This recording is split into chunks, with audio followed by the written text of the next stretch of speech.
Done done. Yes Makwana, આવો આવો ભાઈ. જો પહેલાં તો છે ને હું તમને લોકોને મારી સ્ટોરી કહી દઉં કે ભાઈ હું છે ને સ્ટોક માર્કેટના અંદર કયા વર્ષથી જોઈન છું, કેટલા વર્ષથી મેં સ્ટોક માર્કેટ ચાલુ કરવું, ઇન્ડિયન સ્ટોક માર્કેટના અંદર મારા શું થયેલું, શું કેટલા લોસીસ કર્યા, પ્રાઇઝ એક્શન કેટલા વર્ષ વાપર્યું, એના પછી એસએમસી કેટલા વર્ષ વાપર્યું, આઈસીટી. મેં છે ને માર્કેટના અંદર બધું વસ્તુ વાપરી લીધું. પ્રાઇઝ એક્શન પણ વાપરી લીધું, આઈસીટી પણ વાપરી લીધું અને એસએમસી પણ વાપરી લીધું. બધું જ વસ્તુ માર્કેટના અંદર મેં વાપરી લીધું. બરોબર, એટલે મને છે ને બધું જ નોલેજ છે કે ભાઈ આઈસીટી કેવી રીતે વર્ક કરે છે, એસએમસી કેવી રીતે વર્ક કરે, પ્રાઇઝ એક્શન વર્ક કરે છે, અને બધું યુઝ કરીને વાપરી લીધું અને બધું માર્કેટના અંદર વર્ક કરે બી છે. બટ બધાના અંદર ખાલી એક જ ફરક આવે છે, એક્યુરેસીનો. જ્યારે હું પ્રાઇઝ એક્શન વાપરતો હતો ત્યારે થોડું એક્યુરેસી અલગ આવતી હતી, એસએમસી વાપરતો હતો ત્યારે અલગ આવતી હતી, આઈસીટી વાપરતો હતો ત્યારે અલગ એક્યુરેસી આવતી હતી. 2018 ચાલુ થયું ને તો 2018ના અંદર મેં એક જોબ ચાલુ કરી હતી જેના અંદર કંઈક 10,000ના આસપાસ સેલેરી હતી અને ઇન્ડિયન સ્ટોક માર્કેટની જોબ હતી. મોતીલાલ ઓસવાલ કદાચ તમે નામ સાંભળ્યું હોય તો મોતીલાલ ઓસવાલના અંદર હું જોબ કરતો હતો.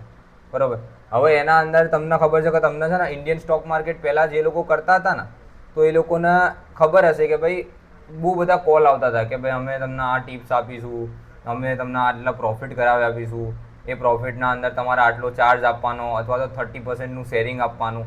તો એવી રીતે હું કામ કરતો હતો. બરાબર, બધાને કોલ કરીને કહેતો હતો કે ભાઈ તમે આ રીતના લઈ લો અમારું પ્રીમિયમ ગ્રુપ ને આ અંતે ને એ બધું. એ રીતના હું કામ કરતો હતો પહેલાં 10,000ના અંદર. તો સ્ટોક માર્કેટનું મને ખબર ત્યારે પડી કે ભાઈ ના, સ્ટોક માર્કેટના અંદર આવું વસ્તુ આવે અને આ રીતના સ્ટોક માર્કેટના અંદર કામ થાય.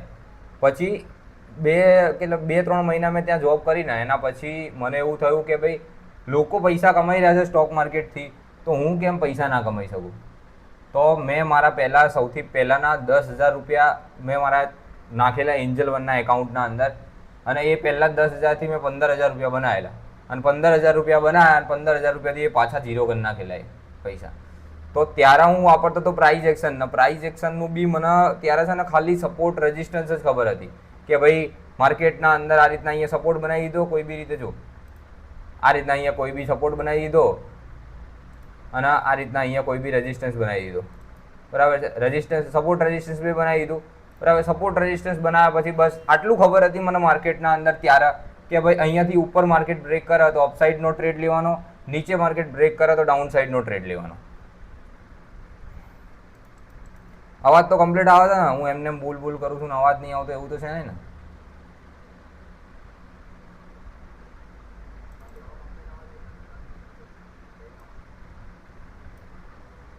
હલો, ખાલી એકવાર કહી દેજો કે હું એમને બોલ તો નહીં કરતો ને અવાજ કમ્પ્લીટ આવે છે કે નહીં આવતો.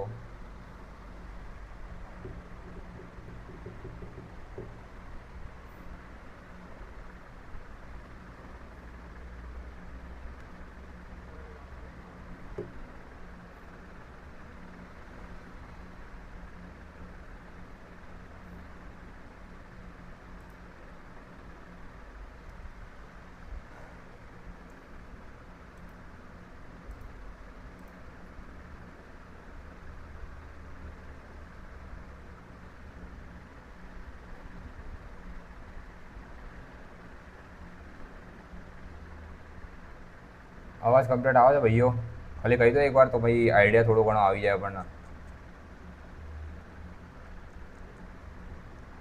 ડન ભાઈ.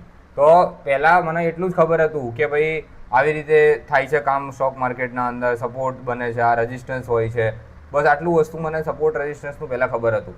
પછી ધીરે ધીરે કરીને સપોર્ટ રેઝિસ્ટન્સ શીખ્યા પછી જે ટ્રેન્ડ લાઇન વગેરે આપણે શીખીએ પ્રાઇઝ એક્શનના અંદર, પછી જે ડબલ્યુ પેટર્ન, એમ પેટર્ન, જેટલી પણ પેટર્ન્સ વગેરે આવે એ બધું શીખીએ. તો મેં એ બધું શીખવાનું ટ્રાય કર્યું. બટ એ બધું શીખ્યા પછી પણ તમને જેમ કે ખબર છે કે એ બધું શીખ્યા પછી પણ માર્કેટના અંદર હું લોસ કરતો હતો. મેં બીજા 20,000 રૂપિયા નાખ્યા, બીજા 20,000 રૂપિયાને લોસ કરી દીધું. બીજા 50,000 રૂપિયા નાખ્યા હતા, એ 50,000 રૂપિયાનું પણ મેં નુકસાન કરી દીધું. સમજો? તો પછી મને એવું થયું કે ભાઈ આ લોકો બધા જે પ્રોફિટ કરી રહ્યા છે માર્કેટના અંદર, તો એ બધા કેવી રીતે પ્રોફિટ કરી રહ્યા છે, એ બધા કંઈક તો શું યુનિક કરે છે તો એ લોકો પ્રોફિટ બનાવી શકે છે અને હું શું નથી કરતો એ વસ્તુ તો હું પ્રોફિટ નહીં બનાવી શકતો. તો પછી મને ખબર પડી કે માર્કેટના અંદર એસએમસી નામનું બી વસ્તુ આવે, આઈસીટી નામનું બી વસ્તુ આવે. હવે અત્યારે હાલ હું છે ને પ્યોર આઈસીટી પર કામ કરું છું. તમને મારી ટેલિગ્રામ ચેનલના અંદર જો તમે જોઈન હશો ને તો તમને આઈડિયા હશે કે હું પ્રોપર આઈસીટીના લેવલ્સ ઉપર કામ કરું છું. આઈસીટીના લેવલ્સ ઉપર એટલે કે પ્રોપર એક લેવલ હોય અને એ લેવલથી જ હું રિવર્સલ કેપ્ચર કરું છું. અહીંયા જો ટ્રેડિંગ વ્યૂના અંદર તમે જોઈ શકો છો, આ છે ને અહીંયાથી મેં એક આઈસીટી છે ને એક પ્રોપરલી ટાઈમ ઉપર ડિપેન્ડ કરે છે, બરાબર છે. આઈસીટીના અંદર મેઇન કામ શું છે, જેમ કે પ્રાઇસ એક્શનના અંદર મેઇન શું હોય, સપોર્ટ, રેઝિસ્ટન્સ, આ બે વસ્તુ હોય. બટ આઈસીટીના અંદર છે ને મેઇન વસ્તુ શું હોય, ટાઈમ અને પ્રાઇસ. ટાઈમ અને પ્રાઇસના બંનેને મિક્સ કરીએ ને આપણે પછી આઈસીટી બને છે. તો આ એક એવો ટાઈમ છે, બરાબર, જે છે આપણો 12 લઈને 12:30 વાગ્યા સુધીનો. એ ટાઈમના અંદર એક એવું ટૂલ લગાવું છું અને ટૂલ લગાવું છું ને એટલે મને ત્યાંથી 2 લેવલ્સ માર્ક કરી આપું છું. જો પહેલો આ આપણો લેવલ માર્ક કર્યો અને બીજો આ આપણો લેવલ માર્ક કર્યો. અને આ રોજ મારી કોમ્યુનિટીના અંદર જેટલા પણ લોકો મારી ફ્રી કોમ્યુનિટીના અંદર જોઈન છે ને તો એ લોકોને ખબર છે કે આ રોજ હું લેવલ દોરીને મોકલું છું. આ જે ઉપરના સાઈડના બંને લેવલ છે એ, અને અહીંયાથી આ જઈને હું રિવર્સ કરી દઉં ને તો આ નીચેના સાઈડના બંને મને લેવલો મળી જાય. બટ આ નીચેના સાઈડના બંને લેવલો કેમ માર્ક નહીં કર્યા, કારણ કે નીચે સાઈડ માર્કેટ આવ્યું જ નહીં. ઉપર સાઈડના લેવલો કેમ માર્ક કરેલા, કે ઉપર સાઈડ બંને લેવલ ઉપર માર્કેટ આવ્યું છે. હવે છે ને ઘણા બધા લોકોનો પ્રોબ્લેમ શું આવતી હોય છે કે ભાઈ રાજનભાઈ તમે લેવલ આપો છો, બટ લેવલ આપ્યા પછી છે ને માર્કેટ જતું રહેશે તરત ના તરત, એક્ઝિક્યુશન હું નહીં કરી શકતો, બરાબર. હવે આના અંદર જો માર્કેટ આપણને જો આ જગ્યાએ બતાવી દઉં,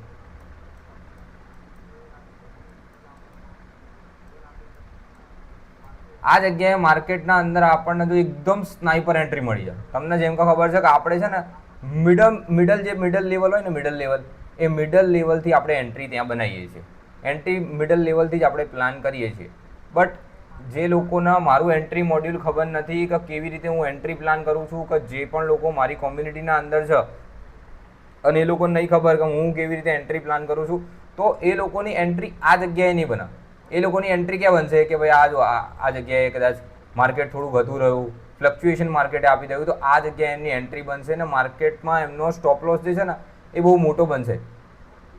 જેમ કે તમને ખબર છે આપણો જે સ્ટોપ લોસ હોય ને એ ખાલી છે ને 40 જ પીપનો સ્ટોપ લોસ હોય છે, બરાબર. અને જો એમને તમે એન્ટ્રી વગેરે પ્લાન કરશો તો તમારો સ્ટોપ લોસ આ જે ઝોન છે એના ઉપરનો થોડોક તમે રાખશો તો 80 પીપનો તમારો સ્ટોપ લોસ બનશે. 80 પીપના સામે તમને રિસ્ક રિવોર્ડ તો મળી ગયો છે, બટ હર વખતે તમને આટલો રિસ્ક રિવોર્ડ નહીં મળે, સમજો.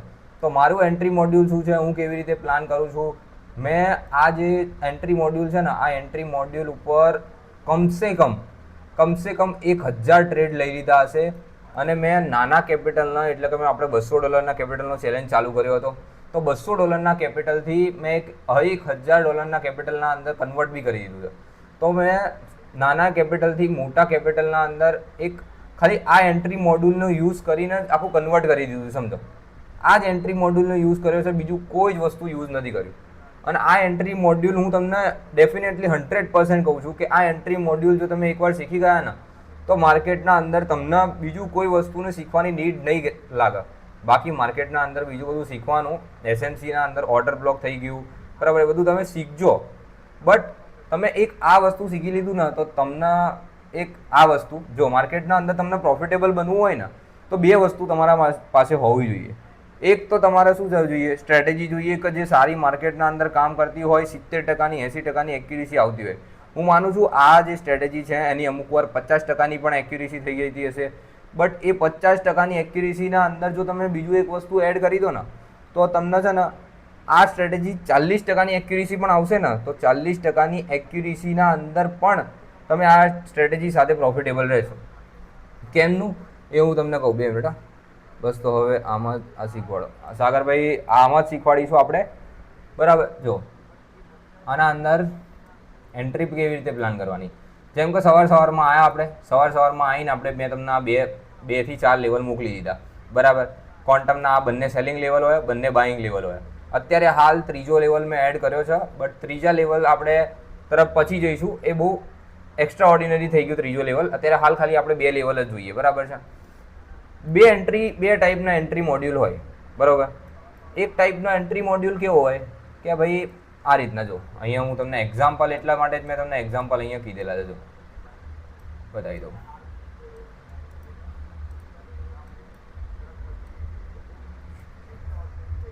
જો આ ટાઈપનો એન્ટ્રી મોડ્યુલ કેવો હોય માર્કેટ આપણા ઝોન ઉપર આવ્યું, આ આપણો સેલિંગ લેવલ છે, માર્કેટ આપણા સેલિંગ લેવલ પર આવ્યું, સેલિંગ લેવલ પર આવ્યા પછી એને એક રિજેક્શન કેન્ડલ બનાવી, 1 મિનિટની રિજેક્શન કેન્ડલ બનાવી.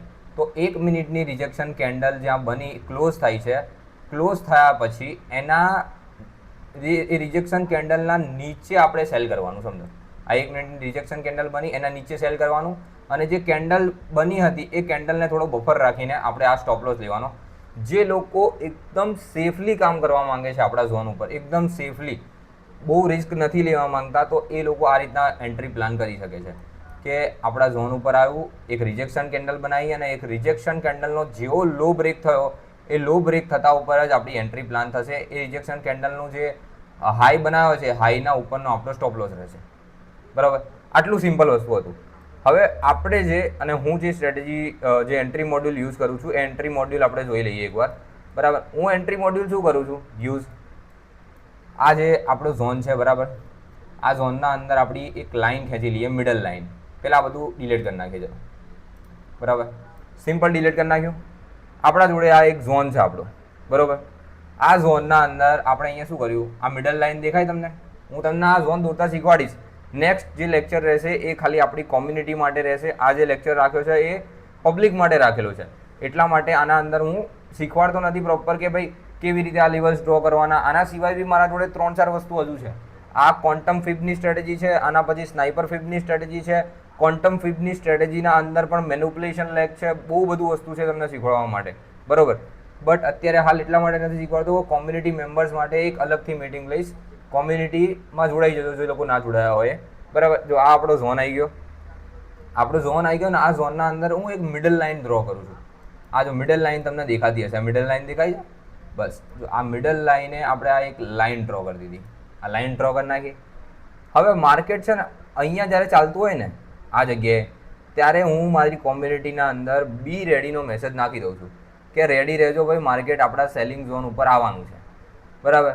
હું શું કરું છું, માર્કેટ અહીંયા ચાલતું હોય ને એટલે મારા બ્રોકરના અંદર જવું, પ્રાઇમ એક્સબીટીના અંદર જવું, પ્રાઇમ એક્સબીટીના અંદર આ જે લખ્યું છે ને 4106.39, તો 4106.39 એ હું લિમિટ ઓર્ડર મૂકી દઉં છું, સેલ લિમિટ મૂકી દઉં છું. અને સેલ લિમિટ મૂક્યા પહેલાં અહીંયાથી માર્ક કરવાનો 40 પીપનો સ્ટોપ લોસ.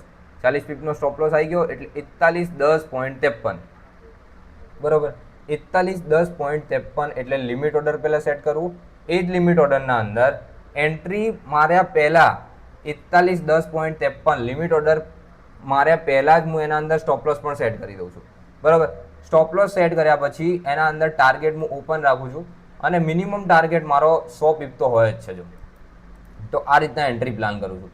આના અંદર હું કેમ લિમિટ ઓર્ડર માર્ક કરું છું એ તમે સમજો, કારણ કે આના અંદર મેં છે ને એટલી બધી એન્ટ્રી લઈ લીધી છે ને કે આ લેવલ ઉપર મને એટલો વિશ્વાસ આવી ગયો છે ને કે ભાઈ આ લેવલ ઉપર હું આરામથી લિમિટ ઓર્ડર પર પણ કામ કરી શકું છું. અને મને ખબર છે કે ભાઈ 10માંથી 7 વાર આ લેવલ અહીંયાથી જ મને સ્નાઇપર એન્ટ્રી આપશે ને સ્નાઇપર એન્ટ્રી આપીને મને ફૂલ ટીપી આપશે, સમજો. તો એટલા માટે જ હું આના અંદર છે ને એક લિમિટ એન્ટ્રી પ્લાન કરું છું. બાકી જો તમારે લિમિટ એન્ટ્રી ના પ્લાન કરવી હોય તો મેં તમને કીધું, લિમિટ એન્ટ્રી ના પ્લાન કરવી હોય તો તમારો એસએલ જે છે એ થોડો મોટો બની શકે છે, બરાબર. અહીંયા તમે શું કર્યું, આપણા ઝોનના અંદર માર્કેટ આવ્યું, 1 મિનિટનો ટાઈમ ફ્રેમ છે. 1 મિનિટના ટાઈમ ફ્રેમના અંદર આ જે પહેલી રેડ કેન્ડલ બની એ રેડ કેન્ડલના નીચે જેવો લો બ્રેક કરે, લો બ્રેકના નીચે આપણે શું સ્ટોપ લોસ મૂકી દેવાનો, બરાબર. લો બ્રેકના નીચે આપણે એન્ટ્રી લઈ લેવાની, અને સ્ટોપ લોસ શું છે આપણો, આ જે કેન્ડલનું હાઈ છે ને એ કેન્ડલના હાઈને આપણે થોડો બફર રાખીને સ્ટોપ લોસ મૂકી શકીએ. અને જે આખી આપણી રેલી છે, બરાબર, આ આખી રેલી આપણે અહીંયાથી કેપ્ચર કરી શકીએ, બરાબર. આટલું સિમ્પલ છે. બાકી સેફ જે પ્લેયર રમતા હોય એ આ રીતના એન્ટ્રી લઈ શકે, અને જે બાકી આપણે સ્નાઇપર એન્ટ્રી કરીએ છીએ આ રીતના તમે કરી શકો. બાકી 10માંથી 7થી 6 વાર તમને આના અંદર ટીપી મળી જ જશે, અને આના અંદર સ્નાઇપર એન્ટ્રી તમને પ્રોપરલી મળશે. અને આ જ એક કારણ હતું કે મેં છે ને એસએનસી અને આઈસીટી વધારે ચૂઝ કર્યું, કારણ કે આ જ વસ્તુ જો હું પ્રાઇઝ એક્શનના રીતે યુઝ કરતો હોત, સમજો પ્રાઇઝ એક્શનમાં મારી એન્ટ્રી બનાવી હોત, બરાબર છે, તો પ્રાઇઝ એક્શનના અંદર હું શું કરત, પ્રાઇઝ એક્શનના અંદર અહીંયા છે ને અહીંયા આવીને હું એક રજિસ્ટન્સ માર્ક કરત. અમારો રજિસ્ટન્સ છે પ્રાઇઝ એક્શન માટે. અહીંયાથી માર્કેટના અંદર સેલર્સ આવ્યા છે, અહીંયાથી માર્કેટના અંદર સેલર્સ આવ્યા છે, અહીંયાથી સેલર્સ આવ્યા છે, અહીંયાથી સેલર્સ આવ્યા છે, બરાબર. આ બધી જગ્યાએ માર્કેટના અંદર સેલર્સ આવ્યા છે. તો અહીંયા શું કરત, અહીંયા વેઇટ કરત કે માર્કેટ અહીંયાથી બ્રેકઆઉટ આલે, બ્રેકઆઉટના રીટેસ્ટ ઉપર હું માર્કેટના અંદર અહીંયા એન્ટ્રી બનાવું અને આ જે આખું મોમેન્ટમ છે એ કેપ્ચર કરું. તો અહીંયાથી જો હું as a price action trader હોત ને એઝ અ પ્રાઇઝ એક્શન પ્રમાણે હું એન્ટ્રી બનાવતો હોત તો શું કરત, અહીંયાથી આ બ્રેકઆઉટ આવ્યું એટલે આ આપણે એક સ્વિંગ માર્ક કરીને રાખત હું, બરાબર. અહીંયાથી હું એન્ટ્રી લેત, લોંગની એન્ટ્રી બનાવત. કમસે કમ જે રિસન્ટલી સ્વિંગ બનાવ્યો છે એટલો તો સ્ટોપ લોસ રાખત. તો 90 થી 100 પીપનો મારો સ્ટોપ લોસ રહેત. એના સામે મને ટાર્ગેટ કેટલો મળ્યો, 120 પોઈન્ટનો, બરાબર છે, 120 પીપનો. એટલે 1:1 આ માંડ આરામથી થાય છે પ્રાઇઝ એક્શનના અંદર. ના આ જ રીઝન હતું કે હું પ્રાઇઝ એક્શન વધારે પડતું યુઝ નથી કરતો. હું જે સ્ટ્રેટેજી યુઝ કરું છું એસએમસીની, એના અંદર પ્રોપર સ્નાઇપર એન્ટ્રી આપણને મળે છે અને એ સ્નાઇપર એન્ટ્રી માટે જ હું આ વસ્તુ યુઝ કરી રહ્યો છું, બરાબર. અને ઘણા બધા લોકોના ક્વેશ્ચન હોય છે કે ભાઈ આટલું બધું હોલ્ડ કેવી રીતે કરવું. જો સમજો કે અહીંયાથી આપણે એન્ટ્રી લીધી, બરાબર. માર્કેટ અહીંયાથી ગયું છે 310 પીપ. આપણા ઝોનથી માર્કેટે રિવર્સલ કેટલું આપ્યું છે, 310 પીપનું રિવર્સલ આપ્યું છે. પણ આ 310 પીપ સુધી બેસી કેવી રીતે રહેવું. અહીંયાથી માર્કેટ 80 પીપ આવે એટલે મને બીક લાગે છે તો હું માર્કેટના અંદરથી નીકળી જાઉં છું. ઘણા બધા લોકોનો આ જ ક્વેશ્ચન હોય છે કે આટલું બધું જે મોમેન્ટમ આવ્યું છે આપણા લેવલ્સથી તમે જુઓ છો કે બહુ મોટા મોમેન્ટમ આવે છે, પણ આટલા મોમેન્ટમના અંદર બેસી કેવી રીતે રહેવું, કેપ્ચર કેવી રીતે કરવું આટલું મોટું મોમેન્ટમ. તો શું કરવાનું, આપણે છે ને રિસ્ક ફ્રી કરી નાખવાનો ટ્રેડને. જેમ કે આપણે જો અહીંયાથી છે ને 40 પીપનો એસએલ મૂક્યો, બરાબર છે. આ 40 પીપે લાવી દો પહેલાં એસએલને, બરાબર. 40 પીપે આપણે અહીંયા એસએલ મૂક્યો, બરાબર. હવે જેવું માર્કેટ અહીંયાથી પાછું નીચે 40 પીપ ઉપર આવી જાય, 40 પીપે આવી જાય એટલે તમે ઓછામાં ઓછી જો રિસ્ક ફ્રી કરવો હોય ને તો એનો એક ક્રાઇટેરિયા છે કે ભાઈ તમારે ઓછામાં ઓછી 0.02ની લોટ સાઇઝ તો લેવી જ પડશે. 0.02ની લોટ સાઇઝ નહીં લો તો તમે રિસ્ક ફ્રી નહીં કરી શકો, બરાબર. હવે એક્ઝામ્પલ તરીકે આપણે પ્રોપર કેલ્ક્યુલેશન કરીએ, બરાબર. તમે અહીંયા 0.02 આની લોટ સાઇઝ લીધી, 0.02ની લોટ સાઇઝ લીધી, બરાબર. અને તમે 40 પીપનો એસએલ રાખો છો તો તમને કેટલા ડોલરનું નુકસાન થશે. જો 40 પીપનો સ્ટોપ લોસ આવશે ને તો તમારું $8 નુકસાન થશે, બરાબર. $8 0.02ના અંદર 40 પીપ રાખશો, અહીંયા 40 પીપે તમારો સ્ટોપ લોસ જશે તો $8 તમારું નુકસાન જશે. બટ જો તમારે ટ્રેડને હોલ્ડ કરવો છે અને એક વસ્તુ જોઈએ છે તો શું કરવાનું, જો આ જેવું અહીંયા માર્કેટ 40 પીપે આવ્યું ને એટલે આ 0.02માંથી છે ને 0.01 ક્વોન્ટિટી બુક કરી નાખવાની. જો અહીંયા માર્કેટ 40 પીપ ચાલતા હોત તો $8 તમારું નુકસાન આવતું હોત. તો અહીંયા નીચે 40 પીપ ચાલતા હશે ત્યારે તમારા $8 રનિંગ ચાલતા હશે. તો $8 જે રનિંગ ચાલતા હશે ને તો $8 રનિંગ ચાલતા હશે, એના અંદરથી તમે 0.02માંથી 0.01 બુક કરી દો છો. તો શું $8માંથી અડધું બુક થઈ જશે તમારું. અડધું બુક થઈ જશે એટલે કેટલા બુક થઈ જશે તમારા, 8માંથી અડધું બુક થઈ જાય એટલે તમારા $4 બુક થઈ જશે. હવે આ અડધું બુક થઈ જશે ને તો માર્કેટ અહીંયાથી માન લો અહીંયા આવી ગયું, તમે બુક ના કર્યું 90 પીપ સુધી અને 90 પીપથી માર્કેટ અહીંયા રિવર્સ જતું રહ્યું ને પ્રોપર 40 પીપ, તો બી તમારું શું થશે, $4નું નુકસાન થશે. અને એ $4 તો તમે પહેલેથી જ આ ટ્રેડના અંદર અહીંયા બુક કરી દીધા છે, સમજો. તો રિસ્ક ફ્રી કરવાનો બેનિફિટ આ છે કે ભાઈ તમે પહેલેથી $4 બુક કરી દો છો રિસ્ક ફ્રી કરીને. તો આ ટ્રેડના અંદર જો તમને અહીંયાથી એસએલ મળશે ને એસએલ, તો પણ તમને શું થશે કે ભાઈ આ ટ્રેડના અંદર 0 પ્રોફિટ ને 0 લોસ તમે કાઉન્ટ કરી શકો છો. તો તમારે જો હોલ્ડ રાખવું હોય ને, તમારા હોલ્ડ રાખવાની તાકાત ના હોય, બરાબર, તો એકવાર આ રિસ્ક ફ્રીનું ટ્રાય કરી જોજો. બટ રિસ્ક ફ્રી માટે તમારે ઓછામાં ઓછી 0.02ની લોટ સાઇઝ તો રાખવી જ પડશે.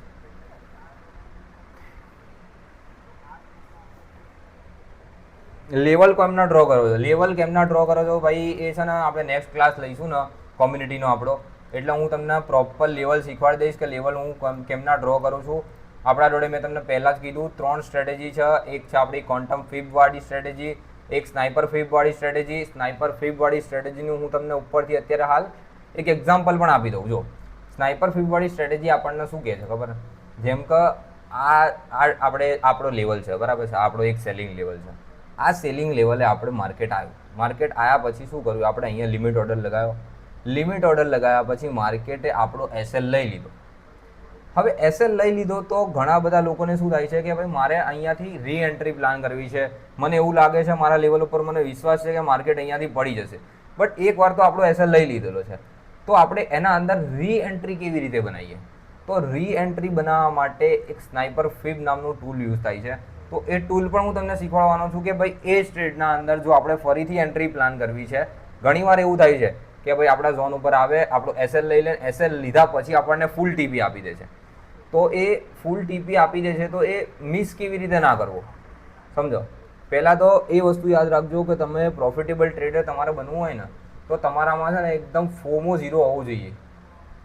આ જે ક્વોન્ટમ ફિબની સ્ટ્રેટેજી છે ને, એ તમે એકવાર યુઝ કરશો ને તો તમારામાં ફોમો બહુ આવશે કે ભાઈ લેવલ આવતા પહેલાં જો સમજાવું ફોમો કેવી રીતે આવશે, હું તમને સમજાવું, બરાબર છે. આ આપણા 2 લેવલ, પહેલાં 1 લેવલ કાઢી નાખીએ આપણે.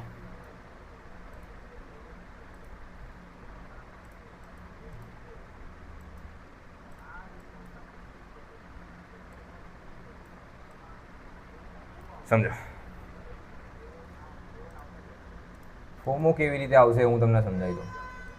માર્કેટ છે ને આ રીતના અહીંયા આમ ચાલી રહ્યું છે, બરાબર. આ રીતના આમ પહેલાં સાઇડવેઝ રેન્જના અંદર એક માર્કેટ ચાલી રહ્યું છે, બરાબર. હવે માર્કેટ અહીંયા આવી ગયું ઠેઠ આપણા સેલિંગ ઝોને, અને સેલિંગ ઝોનનો ટેપ થયા વગર જ માર્કેટે અહીંયાથી નીચેની સાઈડ શાર્પ મોમેન્ટમ આપી દીધી.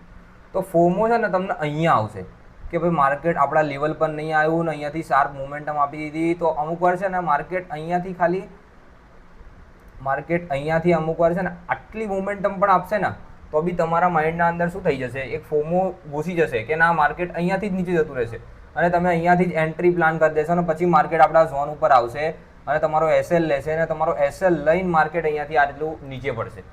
આવું થશે આ ઝોનના અંદર. તો ફોમો અવોઇડ કરવા માટે તમારે એકદમ પહેલાં શાંતિથી બેસી રહેવાનું. દિવસના અંદર આપણા ક્વોન્ટમ ઝોન વાપરો, મેનિપ્યુલેશન લેગ વાપરો, કે ગમે તે વસ્તુ વાપરો.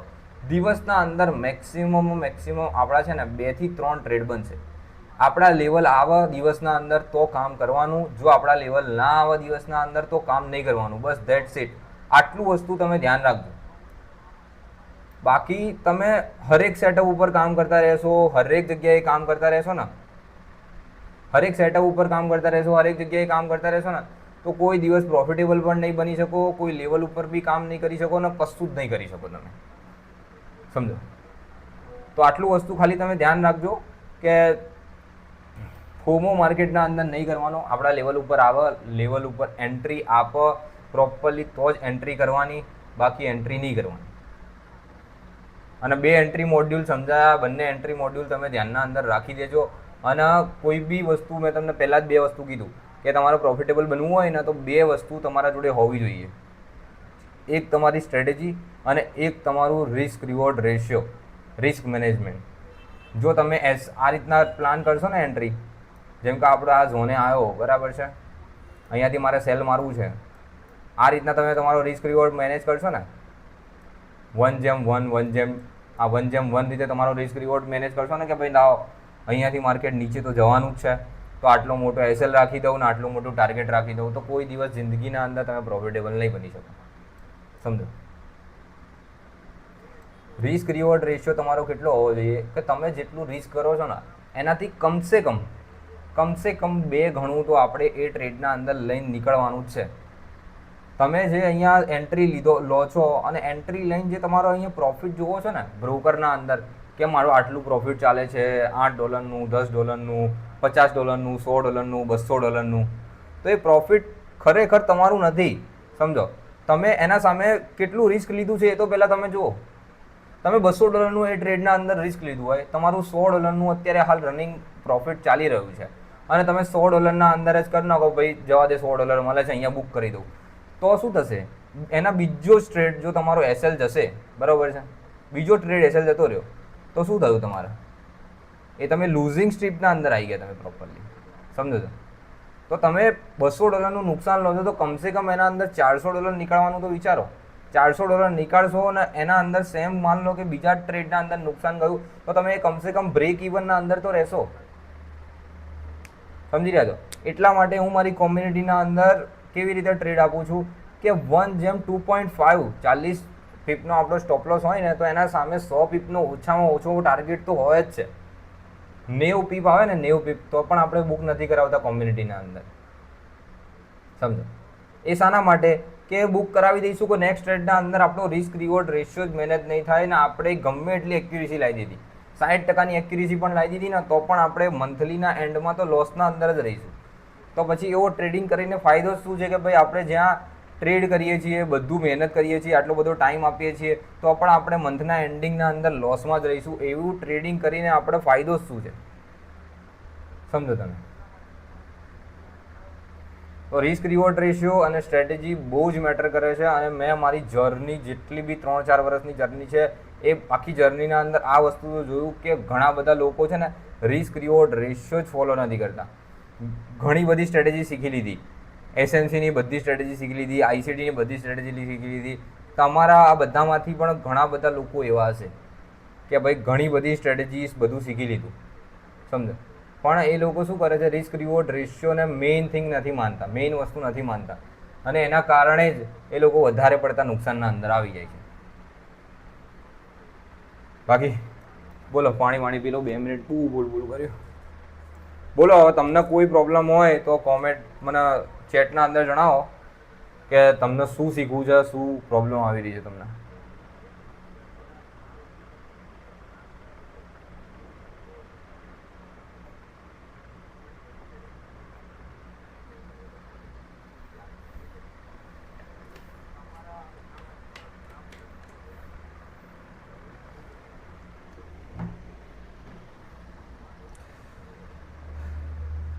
તો તમારું નહીં ભાઈ, બધા લોકોનું મેઇનલી છે ને આ જ કારણ હોય છે.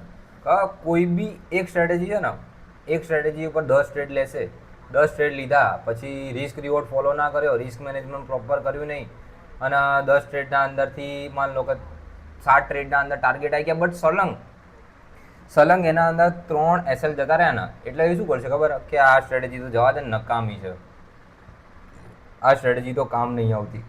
સોરી, આ સ્ટ્રેટેજી તો ભાઈ કેવી રીતે કામ નથી આવતી કે ભાઈ 7 ટ્રેડના અંદર તમને ટાર્ગેટ આપી દીધા છે, બટ 3ના અંદર તમને એસએલ આપી દીધા છે, તો આ સ્ટ્રેટેજી કામ નથી આવતી, સમજો? તો કોઈ બી એક સ્ટ્રેટેજી પકડો. હું એમ નહીં કહેતો કે ભાઈ હું આ ક્વોન્ટમ ફિબની સ્ટ્રેટેજી સમજાવું કે કોઈ બી સ્ટ્રેટેજી સમજાવું, તો એ સ્ટ્રેટેજી જ તમે પકડો. કોઈ બી ઇન્ફ્લુએન્સર પકડો, કોઈ બી ઇન્ફ્લુએન્સરની એક સ્ટ્રેટેજી પકડો અને એક રિસ્ક રિવોર્ડ રેશિયો સાથે કામ કરી શકો. તમે હજુ સુધી હું તમને કહું છું કે તમે ગમે એટલા ઇન્ફ્લુએન્સરને જોયા હશે, બટ એ બધા ઇન્ફ્લુએન્સર તમે કોઈ દાડે એવું જોયું કે કોઈ ઇન્ફ્લુએન્સર છે કે એને એ 2 વર્ષ પહેલાં કોઈ અલગ સ્ટ્રેટેજી યુઝ કરતો હતો, પછી 2 વર્ષ પછી એ કઈ અલગ સ્ટ્રેટેજી યુઝ કરે છે? ના, એ ઇન્ફ્લુએન્સર લાઈવ આવીને કોઈ અલગ સ્ટ્રેટેજી ઉપર કામ કરે છે અને કોમ્યુનિટીના અંદર કોઈ અલગ સ્ટ્રેટેજી ઉપર ટ્રેડ આપે છે. એ ઇન્ફ્લુએન્સરની કોઈ બી એક જ સ્ટ્રેટેજી હશે અને એ એક જ સ્ટ્રેટેજી ઉપર એ કામ કરતો હશે, સમજો?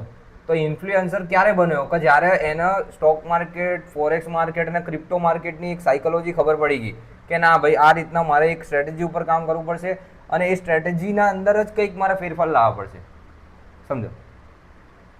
હવે અત્યારે હાલ હું આ સ્ટ્રેટેજી વાપરું છું, હું અત્યારે હાલ અહીંયા સ્નાઈપર એન્ટ્રી લઉં છું. હવે એવું બી થાય કે માર્કેટ, માન લો કે ગોલ્ડ માર્કેટ છે, તમને ખબર છે કે 10મા, 11મા, 12મો મહિનો જે મંથની યરની એન્ડિંગ આવે ત્યારે બહુ વધારે વોલેટાઇલ હોય છે, તો સ્નાઈપર એન્ટ્રી લઉં, 40 પીપનો સ્ટોપ લોસ રાખું. હવે છેલ્લા મંથના અંદર છે ને એવું હોય છે કે ગોલ્ડના અંદર 40 થી 50 પીપની એક કેન્ડલો બનતી હોય છે, તો ત્યારે હું ટ્રાય કરું કે ભાઈ હું મારું એન્ટ્રી મોડ્યુલ ચેન્જ કરું, કન્ફર્મેશન સાથે એન્ટ્રી લઉં. બટ એનો મતલબ એ નહીં ને કે હું મારી સ્ટ્રેટેજી જ ચેન્જ કરી દઉં, મારી સ્ટ્રેટેજી પ્રમાણે ટ્રેડ નથી પડતા, તો સમજો? તો પછી સ્ટ્રેટેજી ઉપર ધ્યાન આપો, બસ આટલું કહેવા માંગુ છું. અને એક રિસ્ક રિવોર્ડ ઉપર ધ્યાન આપજો. બાકી પ્રોફિટેબલ બનવાના અંદર તમને કોઈ નહીં રોકી શકે. આ 2 વસ્તુ ઉપર જો તમે ધ્યાન આપી દીધું ને, એક સારી સ્ટ્રેટેજી, એક સારું રિસ્ક મેનેજમેન્ટ, બસ, અને ટ્રેડનો હોલ્ડ કેવી રીતે કરવો એ મેં તમને સમજાવી દીધું કે ભાઈ આ 40 પીપનો આપણો સ્ટોપ લોસ છે, બરાબર? 40 પીપ જેવું અહીંયા આવી જાય એટલે તમારે અડધી લોટ સાઇઝ જે તમે રાખી છે 0.02 રાખી હોય તો 0.01 બુક કરી નાખવાની, 0.04 રાખી હોય તો 0.02 બુક કરી નાખવાની, બરાબર? આટલું વસ્તુ તમારે રાખવાનું ધ્યાનના અંદર.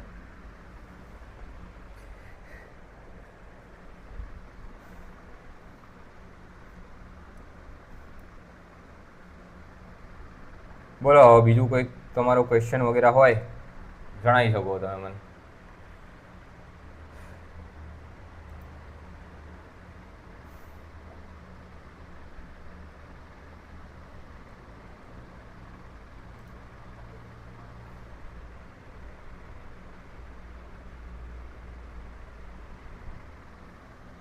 બીજો કોઈ તમારો ક્વેશ્ચન હોય તો તમે મને કોમેન્ટના અંદર જણાવી શકો છો કે ભાઈ મને આ વસ્તુનો પ્રોબ્લેમ પડે છે, આ વસ્તુથી મને પ્રોબ્લેમ પડે છે. તો કોઈ બી ક્વેશ્ચન હોય તમે મને જણાવી દો, આપણે એનું સોલ્યુશન લાવી દઈએ.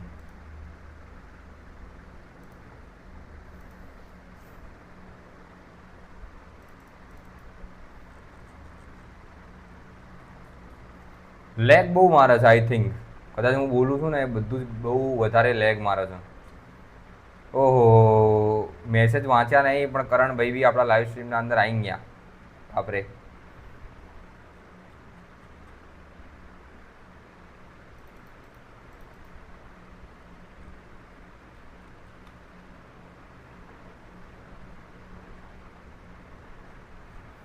તો એ ભાઈ તમે આપણી કોમ્યુનિટીના અંદર જોઈન છો તો બધું શીખી લેશો.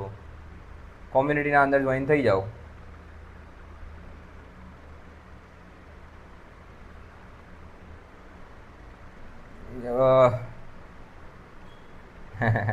એકદમ કોન્ટમ ઝોન જેવું. યસ મકવાણા, આવો આવો ભાઈ તમે યાર, તમને બાજુમાં બેહાડીને જ શીખવાડું.